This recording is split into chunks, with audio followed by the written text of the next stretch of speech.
My husband and I are in our late 40s and got married in 2019. This is our second marriage each, and surprise, surprise, we're not having children due to our age. We each have 2 kids from our previous marriages. My husband has a daughter who's away at college and a teen son who lives with his mom mostly, but sometimes with us. Our house is my husband and I and my 2 kids, who are young teen and tween. On to the actual event. My husband had a great uncle who recently passed away. My husband inherited a gently used GMC SUV. I don't know a ton about cars. I know the car is a 2017. I've seen used ones with low mileage go for nearly $20,000 online, sometimes more.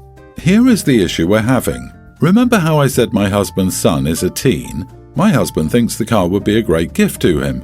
He plans on giving him the car regardless of how I feel. The fair thing to do would be to sell the car for as much as we can and divide that money up equally between the 4 kids.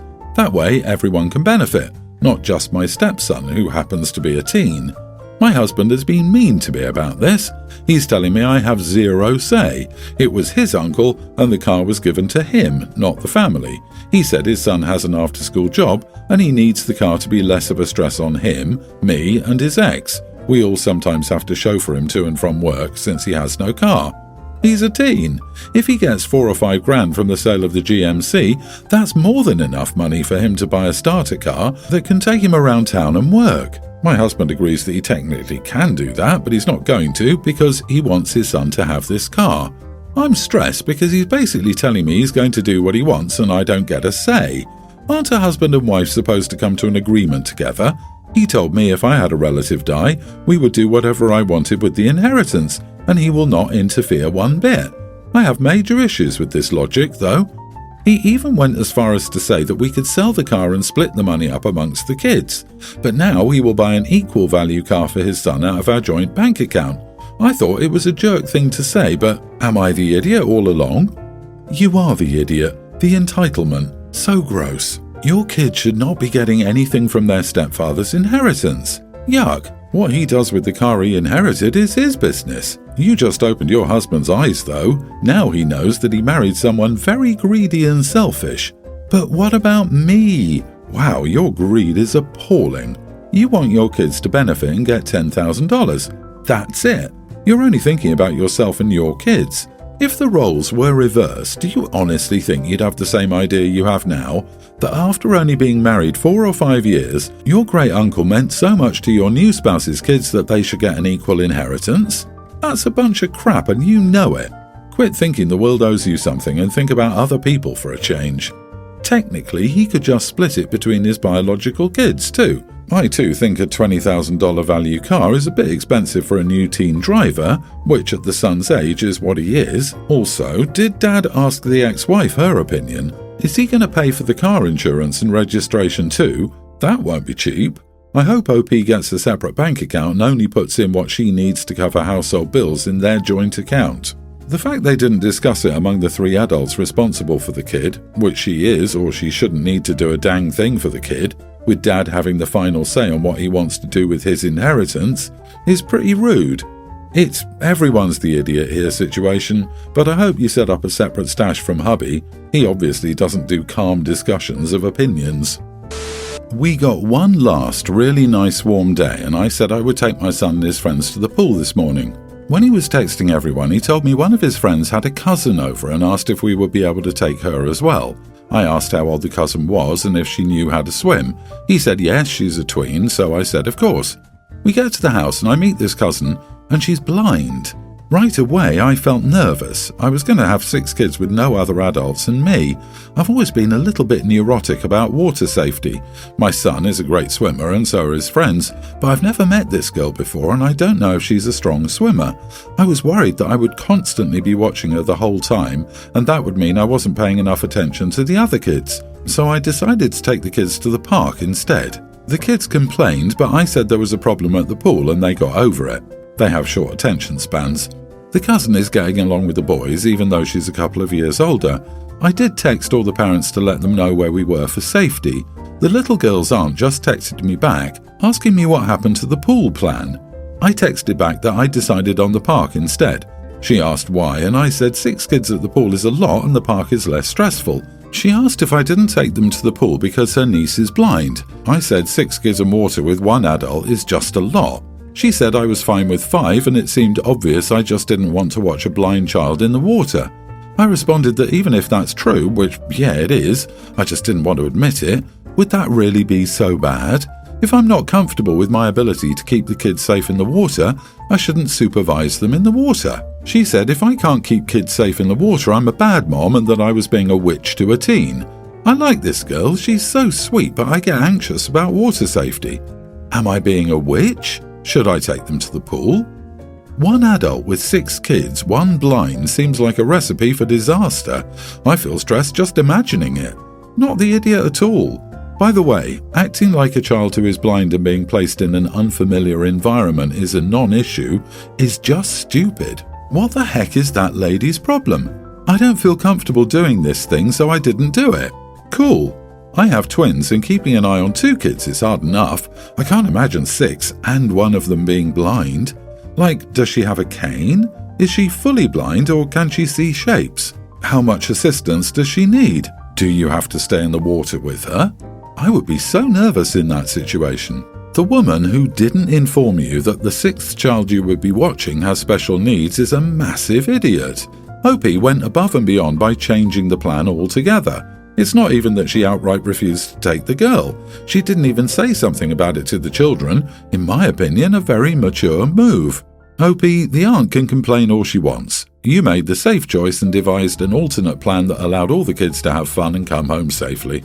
Agree, her pushing the issue with you was wrong. She sounds like the type to create prejudice and then complain about it. If there'd been a problem at the pool, I bet she would have jumped to blame you for it. She sounds awful. I have 4 kids, Carmen, 32, Eliza, 28, Michael, 26, and Andrew, 21. Carmen and Michael are both lower middle class. Carmen is a single mom of 2 and works as a nurse. Michael and his wife are teachers and are expecting their first child. Carmen makes $100,000. Michael and his wife make a little over $100,000 combined, and we live in California near the Bay Area, where $100,000 is considered low income. Eliza is a nanny for an extremely rich family.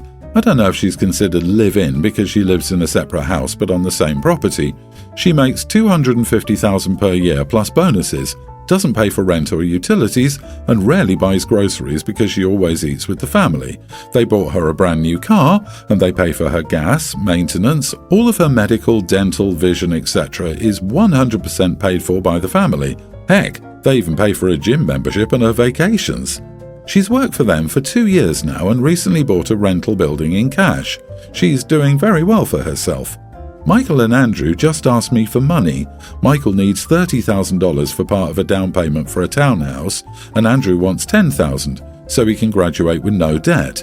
I told them to ask Eliza for money, not me, and that she could easily afford to help them out. Eliza called me the other day asking what I said to her brothers because now they're both asking her for money.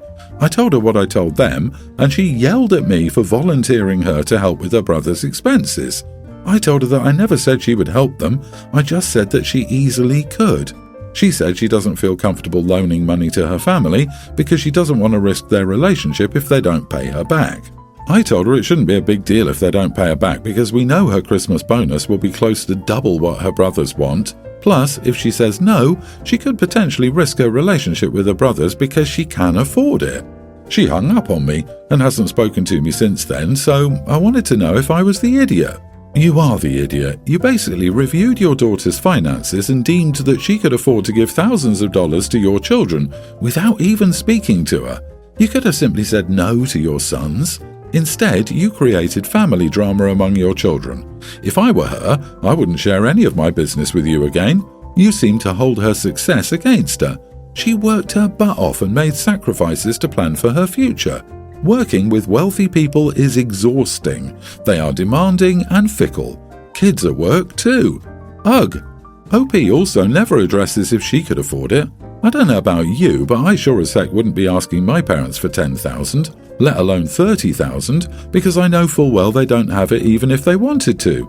OP's response was just, ask your sister, not me, not, I don't have it. Yes, and OP is ignoring that this job is likely short-term. If she doesn't plan ahead in a year or two, she could make significantly less.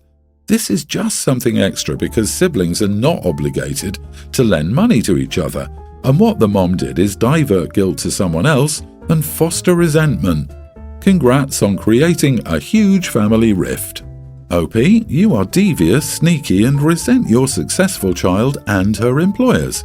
Apologise to her and either help or don't help your younger kids, but don't sick them and their demands on her. She doesn't deserve to be penalised or dragged down into the crab bucket for what she's doing, though clearly you think she should be. I, 24 female, have a toddler son called Cass, who is the light of my life. He's a real sweetheart, and if he had it his way, he'd be carried around in my arms all day long and only put down when we come across a cool bug. Unfortunately, he doesn't talk very often, which I was worried about in the beginning because, as a young mom, I was worried about almost everything. Still, the paediatrician told me he'd likely become more talkative over time. I'm currently looking into speech therapists to see if that will help a bit, and we're also learning sign language, so Cass can switch to that when he doesn't feel like using his voice.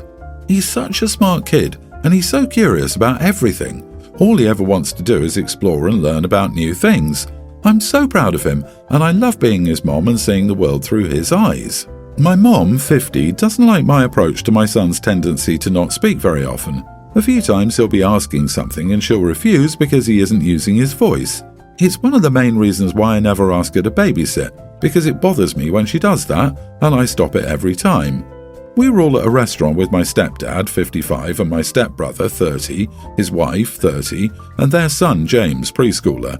When it came time to order, I read some options out to Cass and he signed yes for the meal he wanted. James spoke to the waiter on his own. When the waiter walked away, my mom got upset with me. She said that because I'm the parent, I need to tell Cass to get over his stubborn attitude about speaking and that his refusal to do so is ridiculous. My stepdad then expressed concerns that James was saying full sentences by 2 years old, but Cass is older than that and he'd only ever heard him say about 5 words. I told them both that I didn't appreciate them trying to have that conversation with me in front of Cass and at a family lunch, but then my mom said that if Cass had an issue, he should use his voice to tell them that instead of relying on me to do it for him. I ended up flagging the waiter down and asking for my part of the bill and if I could get the food to go, because I didn't think it was fair for my son to have to sit there and listen to them talk about him like he couldn't understand what they were saying. Once I paid and got the food, we went home. My mom texted me later saying that I was doing my son a disservice by not making him speak, that it was rude of me to leave lunch like that just because I didn't like the way the conversation was going, and that it spoke to my immaturity. Truthfully, if I'd pushed him to do it, I know he would have verbalised what he wanted, but he clearly felt more comfortable signing, so I didn't feel the need to do that. Regardless, was it an immature, idiotic move to leave like that? Absolutely not, the idiot. I have a child who is on the autism spectrum and has selective mutism. The situations you're describing sound so familiar to me, and the worst thing you can do is push the issue and force them to talk. Not only will it not work, but it can also worsen the issue. You are doing right by your child. Your mother is being an ignorant idiot. Rather ableist of your mom to act like signing isn't speaking. It's called sign language for a reason. And not only is it not constructive to compare the two kids' speech abilities, but it's also needlessly cruel to do it in front of them.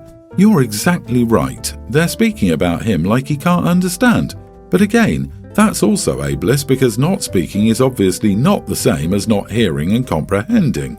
Good on you for standing up for your son. Unfortunately, it sounds like they still intend to keep pushing you about this, so be prepared for how you will deal with it.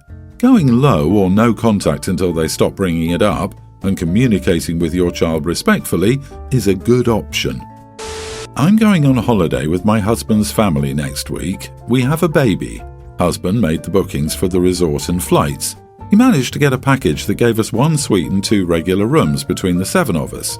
My husband and I assumed that we would have the suite since we have 3 people and also made the bookings. However, when we called his parents and siblings to discuss the itinerary, his mother had different ideas. She started giggling and said she was excited to have the suite to herself and father-in-law. She started talking about seeing the balcony's stunning view from the suites. I stopped her and told her no, husband and I will be in the suite. I reminded her that she and father-in-law, sister-in-law and brother-in-law always come to our room to play with the baby and that I'm not comfortable not having a private bedroom. I reminded her that the suite came from my and my husband's points at that hotel chain, and if she wanted to upgrade, she could pay for it. She started telling me off, saying I was selfish and she deserved a holiday. Husband shrugged and cut her off by saying he booked the suite for us. She hung up the call. Sister-in-law and brother-in-law told me she's been fuming since and saying that I'm a greedy idiot. Wait, she's not paying for the suite, correct? It's your points and you use your time to book rooms for everyone? Massive, not the idiot. They can use their money and upgrade to a suite if they want it so bad. However, it's scary how much control she has over the family if the siblings have the nerve to call you a greedy idiot.